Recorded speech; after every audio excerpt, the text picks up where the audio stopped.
We as women in this forum, we believe we are the brains of the head of state that are coming, and we want to influence the decision to say, can they take on board the issues that are affecting women? We need to be heard. We have been seen, but we need our voices to be heard. We need to be represented. We know that most of the time the head of state are men, but we are saying this time around, here are the brains. We are facilitating of what are the other issues that we feel have been neglected. It's women and disability, women and health, women and education, and other factors that we are saying it's been long enough that they've been discussed but not going deep into them. I think, for example, in Tonga, they need to really understand why women aren't getting in.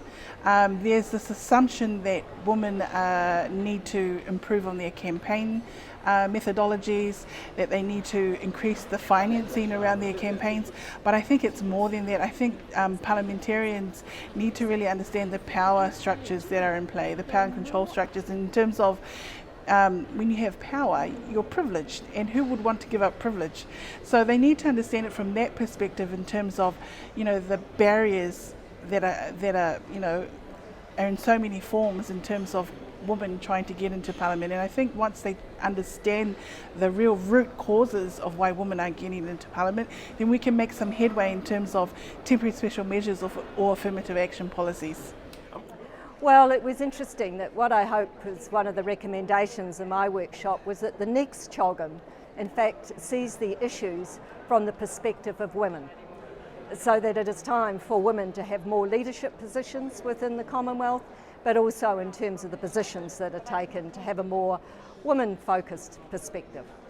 Well, actually, during the workshop, we heard of different ways in all sorts of countries.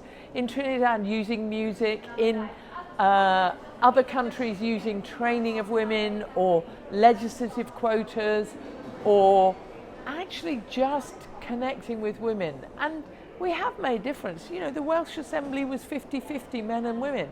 We have a commitment here, which I was excited by, to start working with women from a very young age, to do mentoring and training.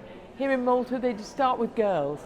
And I think if we do that, then we can actually change politics, so that if girls have been trained to be articulate representatives, they're less likely to be silent about the extent of violence against women.